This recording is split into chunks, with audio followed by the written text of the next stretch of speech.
പുന്നപ്രയിൽ മാതാവിന്റെ ആൺസുഹൃത്തിനെ മകൻ കൊലപ്പെടുത്തിയ കേസിൽ പോലീസ് തെളിവെടുപ്പ് നടത്തുകയാണ്. പ്രതിക്ക് നേരെ നാട്ടുകാരുടെ പ്രതിഷേധവും ഉണ്ടാകുന്നുണ്ട്. വിവരങ്ങളുമായി മനീഷ് മഹിപാൽ ചേരുകയാണ്. മനീഷ്, വിവരങ്ങൾ. നിലവിൽ ഈ പ്രതി കിരണിന്റെ വീട്ടിലെത്തിച്ചാണ് തെളിവെടുപ്പ് നടത്തുന്നത്. ഈ രണ്ടുപേരുടെ വീട്, അതായത് ഈ മരണപ്പെട്ട ദിനേശന്റെ വീടും കിരണിന്റെ വീടും അടുത്തടുത്താണ്. ഈ രാത്രി സമയത്ത് ഇങ്ങോട്ടേക്ക് ഈ വീട്ടിലേക്ക് വരുന്ന സമയത്ത് ഈ വഴിയിലാണ് ഈ വൈദ്യുതാഘാതത്തിന് വേണ്ടിയിട്ടുള്ള കെണി ഒരുക്കിയെന്നാണ് പോലീസ് കണ്ടെത്തിയിട്ടുള്ളത്. കാര്യമായി ഈ തെളിവെടുപ്പിൽ ഈ വീടിന്റെ മുൻപിലെ പാടശേഖരത്തിൽ തന്നെയാണ് ഈ ഒഴിഞ്ഞ പറമ്പിലാണ് മൃതദേഹം ഉപേക്ഷിച്ചത്. പക്ഷേ കാര്യമായ തെളിവെടുപ്പിൽ എന്തെങ്കിലും കിട്ടിയോ എന്നുള്ള കാര്യം പോലീസ് ഇതുവരെ വ്യക്തമാക്കിയിട്ടില്ല. പക്ഷേ ഈ കൊലപാതകത്തിൽ ഇയാളുടെ അച്ഛൻ, കിരണിന്റെ പിതാവ് കുഞ്ഞുമോന് കൂടി പങ്കുണ്ട് എന്നാണ് പോലീസ് നിലവിൽ സ്ഥിരീകരിക്കുന്നത്. അപ്പോൾ കുഞ്ഞുമോന് സ്വാഭാവികമായും കൊലപാതകത്തിൽ പ്രതി ചേർക്കപ്പെടും എന്ന വിവരമാണ് പുറത്തു വന്നിട്ടുള്ളത്.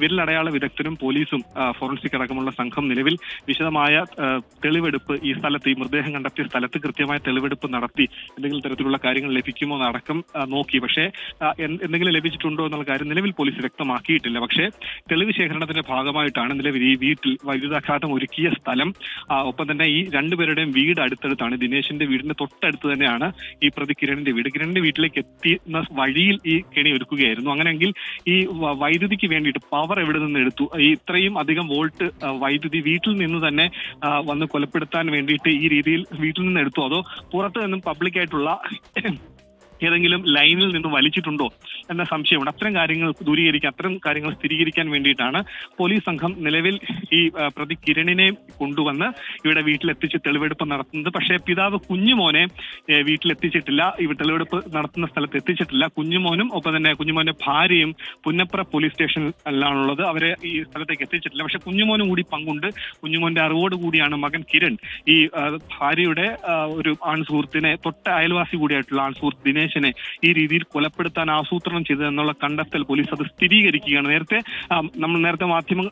ഇത്തരം കാര്യങ്ങൾ നമ്മൾ പങ്കുവെച്ചപ്പോൾ അതിനൊരു സ്ഥിരീകരണം ഉണ്ടായില്ലായിരുന്നു, സംശയം എന്ന രീതിയിലായിരുന്നു. പക്ഷെ അതിനൊരു സ്ഥിരീകരണം ഉണ്ടായിട്ടുണ്ട്. ഇനി പോലീസാണ് അത് പ്രതി ചേർക്കുകയും മറ്റ് ആർക്കെങ്കിലും ഒക്കെ തന്നെ പങ്കുണ്ടോ എന്നുള്ള കാര്യം അന്വേഷിക്കുന്നത്. നാട്ടുകാരുടെ വലിയ പ്രതിഷേധം കൂടി ഉണ്ടാകുന്നുണ്ട്. കാരണം ഇവിടെ ഇങ്ങനെ ഒരു സംഭവങ്ങൾ ഉണ്ടാകാത്ത, അല്ലെങ്കിൽ പ്രശ്നബാധിത മേഖല അല്ലാത്തൊരു സ്ഥലത്ത് ഇങ്ങനെ ഒരു സംഭവം ഉണ്ടായതിൽ വലിയ പ്രതിഷേധം നാട്ടുകാർക്കുണ്ട്. ദിനേശിനെ സംബന്ധിച്ച് നാട്ടുകാർക്ക് അങ്ങനെ മോശമായ അഭിപ്രായങ്ങളൊന്നുമില്ല. കിരണിനെ സംബന്ധിച്ച് മോശമായ അഭിപ്രായമൊന്നുമില്ല. പക്ഷേ നാട്ടുകാരുമായി വലിയ സഹകരണമില്ലാത്ത ഒരു ചെറുപ്പക്കാരൻ എന്ന അഭിപ്രായമാണ് നാട്ടിലുള്ളവർക്കുള്ളത്. ടൈല് ജോലിയും ഇടയ്ക്ക് ഇലക്ട്രീഷ്യൻ ജോലിയും ചെയ്യുന്ന ആളാണ്. പക്ഷെ ഇങ്ങനെ ഈ കിരണിനെ കണ്ടാൽ കൂടി വലിയ ഒരു പ്രശ്നക്കാരനാണ് എന്ന രീതിയിലുള്ള ഒരു മുഖഭാവമോ അല്ലെങ്കിൽ പെരുമാറ്റമോ ഒന്നും ഇല്ല. പക്ഷേ ഇങ്ങനെ മനീഷ്, ഇതിലെ ഏറ്റവും പ്രധാനപ്പെട്ട കാര്യം ഈ കൊലപാതകം നടത്തിയതിനു ശേഷം ഈ മൃതദേഹം ഉപേക്ഷിക്കുന്നു. അതിൽ ദൃക്സാക്ഷികളായി ആരും രംഗത്ത് വന്നിട്ടില്ല എന്നുള്ളതല്ലേ? അപ്പോൾ ഈ കൃത്യം നടത്തിയവരെങ്ങനെയാണ് ഇത് ഉപേക്ഷിക്കാനായി മൃതദേഹവുമായി പാടത്തേക്ക് എത്തിയത്? ഈ കാര്യങ്ങളൊക്കെ നിലവിൽ പോലീസ് വ്യക്തമാക്കുന്നുണ്ടോ? അതായത് നമുക്ക് ഈ സ്ഥലം കാണിച്ചെന്നാൽ ഏകദേശം മനസ്സിലാവും. ഈ കൊലപാതകം നടന്നു എന്ന് പോലീസ് നിലവിൽ സംശയിക്കുന്ന, അല്ലെങ്കിൽ അങ്ങനെ കണ്ടെത്തിയിട്ടുള്ള വീട് ഇതാണ്. കിരണിന്റെ വീട് മുൻപിൽ കാണുന്ന ഇതാണ് വീട്. ഇനി മൃതദേഹം കണ്ടെത്തിയത് തൊട്ടടുത്ത വാതിക്കൽ, അതായത് ഇവർക്ക് ഒരുപാട് ദൂരമൊന്നും പോകേണ്ട തൊട്ട് വാതിക്കലത്തെ ഈ ആളൊഴിഞ്ഞ പറമ്പ്, മുൻപ് കൃഷി നടത്തിയിരുന്ന പാടശേഖരമാണ് ഈ മുൻപിൽ കാണുന്നത്. അതായത് ഏകദേശം ഒരു 20-30 മീറ്റർ മാത്രമാണ് ഈ കൊലപാതകം കൃത്യം നടന്ന കിരണിന്റെ വീട്ടിൽ നിന്നും ഈ മൃതദേഹം കണ്ടെത്തിയ സ്ഥലം. ഒപ്പം തന്നെ പോലീസ് ഈ മൃതദേഹം കണ്ടെത്തിയ കൂട്ടത്തിൽ നാട്ടുകാർ നൽകിയ കൂട്ടത്തിൽ കിരണ് മൊഴി നൽകിയിരുന്നു. ഇവിടെ മൃതദേഹം കണ്ടെത്തി താനും ഇത് കണ്ടതാണ്. കാരണം സ്വാഭാവികമായി കിരണിന്റെ വീടിന്റെ മുൻപിലെ പറമ്പിൽ ഒരു മൃതദേഹം കാണുമ്പോൾ പോലീസ് ഇത് സംബന്ധിച്ചുള്ള വിവരം ആരായും. ആ സമയത്ത് കിരണം ഇതുമായി ബന്ധപ്പെട്ട് മൊഴി നൽകി. താൻ ഇതേപോലെ രാവിലെ കിടക്കുന്നത് കണ്ടു, മദ്യപിച്ച് കിടക്കുകയാണെന്നാണ് തോന്നിയത്. പിന്നീട് വൈകിട്ടാണ് അത് മരിച്ചു കിടക്കുകയാണെന്ന് ബോധ്യപ്പെട്ടതെന്ന് അടക്കമുള്ള കാര്യം കിരൺ പോലീസിനോട് പറഞ്ഞു.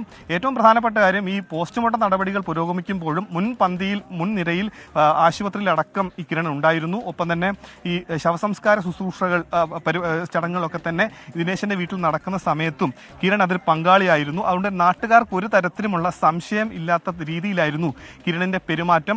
തുടക്കം മുതൽ പോലീസിന് മൊഴി നൽകുന്ന അടക്കം അവിടെ തുടങ്ങി ഈ മൃതദേഹം സംസ്കരിക്കുന്ന സമയം വരെയും ഒരു തരത്തിലുള്ള സംശയം ആർക്കും കൊടുക്കാത്ത തരത്തിലായിരുന്നു കിരണിന്റെ പെരുമാറ്റം എന്നാണ് ഇവിടെയുള്ള നാട്ടുകാരൊക്കെ തന്നെ പറയുന്നത്. എന്താണെങ്കിലും ഇവിടെ പുന്നപ്ര സ്റ്റേഷൻ സ്റ്റെപ്റ്റോ ജോണിന്റെ നേതൃത്വത്തിലുള്ള അന്വേഷണ സംഘമാണ് ഇവിടെ ഈ വാടക്കലെത്തി ഇവിടെ തെളിവെടുപ്പ് നടത്തുന്നത്. പോലീസിന്റെ ഒരു അന്വേഷണ മികവ് കൂടിയാണ്. നാട്ടുകാരടക്കം ഇത് ഒരു സ്വാഭാവികമായി പല കാര്യങ്ങളും വ്യക്തമാകാനുണ്ട്. ഈ സാധന സാമഗ്രികൾ കിരൺ എവിടെ നിന്ന് സംഘടിപ്പിച്ചു? കിരൺ ഇലക്ട്രീഷ്യൻ ആണ്, അല്ല ടൈൽ ജോലിക്കൊക്കെ പോകുന്ന ആളാണെന്നൊക്കെ പറയുന്നുണ്ട്. അപ്പോൾ അങ്ങനെയെങ്കിൽ ഇതിലിനി കൂടുതൽ വ്യക്തത വരേണ്ടതുണ്ട്. എങ്ങനെ ഈ കൊലപാതകം ആസൂത്രണം ചെയ്തു, ഈ ആസൂത്രണത്തിൽ പിതാവിനും പങ്കുണ്ടോ, ഈ കാര്യങ്ങളൊക്കെ ഇനിയും തെളിയേണ്ടതല്ലേ മനീഷ്?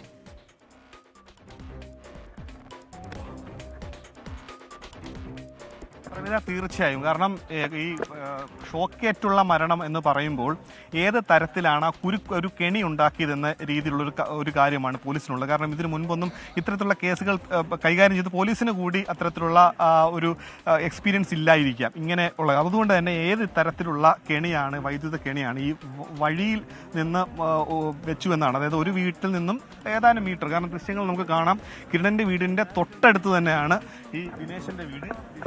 അതുകൊണ്ട് തന്നെ ദിനേശൻ ഈ വൈകിട്ട് ഈ വീട്ടിൽ നിന്നും കിരണിൻ്റെ വീട്ടിലേക്ക് വരുന്ന സമയത്ത് ആ വഴിയിൽ വെച്ചു എന്നാണ് പറയുന്നത്. അതായത് ഇവരുടെ വീടിൻ്റെ പുറകുവശത്താണ് ഈ കെണി ഒരുക്കിയിട്ടുള്ളത്. രണ്ട് വീടിൻ്റെയും പുറകുവശത്തായി രണ്ട് വീട്ടുകാർക്കും അങ്ങോട്ടും ഇങ്ങോട്ടും പോകാനുള്ള വഴിയുണ്ട്. ആ വഴിയിലാണ് ഈ രീതിയിൽ വെച്ചതെന്നാണ് പറയുന്നത്. പക്ഷെ അങ്ങനെയാണെങ്കിൽ കൂടി അതിനും ഒരുപാട് കാര്യങ്ങൾ അറിയേണ്ടതുണ്ട്. എത്തിച്ച പ്രതിക്ക് നേരെ നാട്ടുകാരുടെ പ്രതിഷേധം ഉയരുന്നതും നമ്മൾ ആ ദൃശ്യങ്ങളിൽ കാണുകയാണ്.